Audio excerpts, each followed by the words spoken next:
Allez,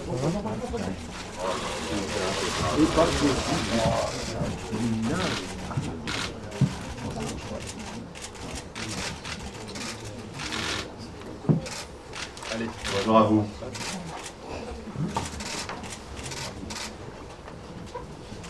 Bonjour messieurs, dames.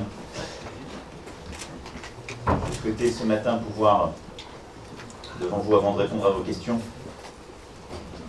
présenter quelques instants les principales lignes de la politique que je souhaite conduire en matière de lutte contre le terrorisme. En effet, après les attentats de Londres, de Saint-Pétersbourg, de Stockholm, les différentes attaques récentes et dans un contexte qui reste extraordinairement tendu et risqué, il me paraissait essentiel de pouvoir m'exprimer sur ce sujet devant vous aujourd'hui. Militaires, des forces de dissuasion, des forces de renseignement. La paix, on la construit en défendant l'intérêt de nos concitoyens. La paix, elle ne se décrète jamais d'elle-même.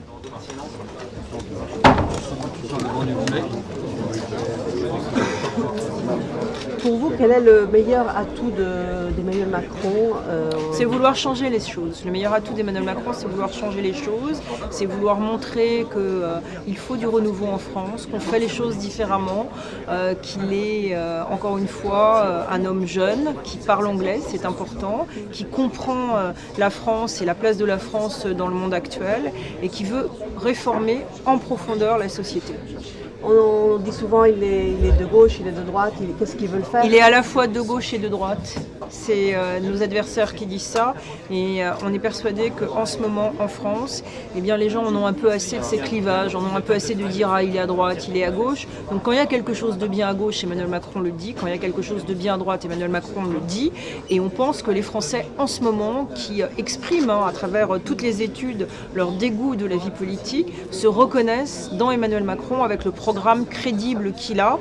Encore une fois, on est à l'écoute de la société française et on comprend que les Français attendent d'autres choses du monde politique et c'est justement ce qu'Emmanuel Macron propose. Regardez, à la fois il y a la bataille présidentielle, mais il y a aussi la bataille pour les législatives avec une proposition d'Emmanuel Macron sur la diversité, sur le renouveau, sur la parité, plus de femmes en politique et c'est ça qu'on essaye de faire tous ensemble. Emmanuel Macron, c'est quelqu'un qui a surgi sur la scène politique de façon totalement inattendue et quand il arrive à la fin août 2014, on voit tout de suite que c'est pas quelqu'un du sérail qui est habitué.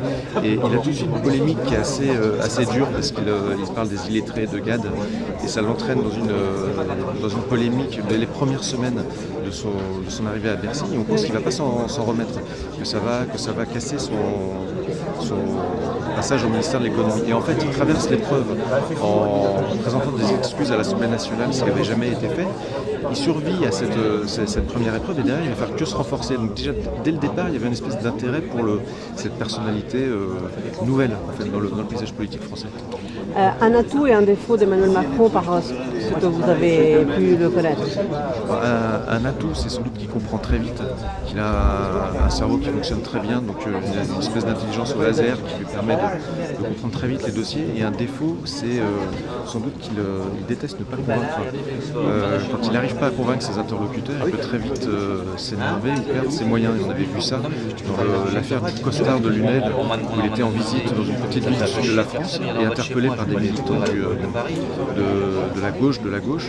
Il essaye de les convaincre et ça se termine par une altercation entre lui et ses deux militants. Donc, je pense que c'est son principal défaut, c'est ça, de ne pas supporter, de ne pas convaincre ses interlocuteurs.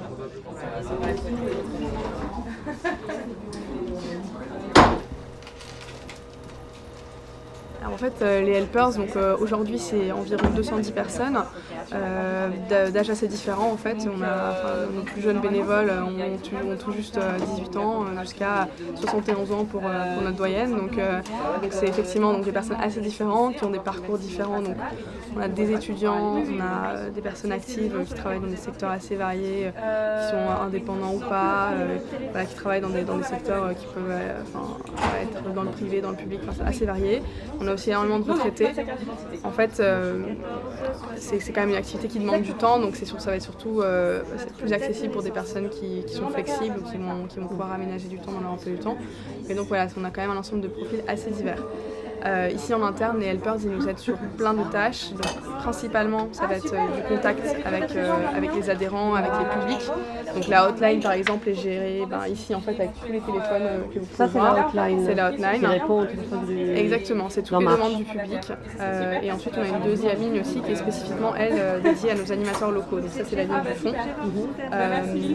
Donc les animateurs locaux ils ont des problématiques particulières, des questions particulières. L'organisation, de logistique. Exactement. Donc c'est combien de téléphones vous recevez, des appels? Ça honnêtement c'est assez difficile à estimer puisqu'en fait selon les jours et selon l'actualité ça peut être vraiment franchement du simple au triple. Donc en gros au minima, je dirais dans les 150-200 appels, vraiment c'est une journée calme quoi.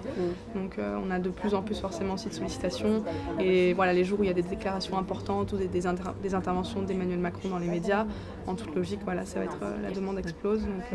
Donc voilà la hotline c'est une partie, ensuite il y a toute la partie de réponse aux mails, de la même façon on en reçoit pour le coup entre 1500 et 2000 par jour, donc un volume assez conséquent.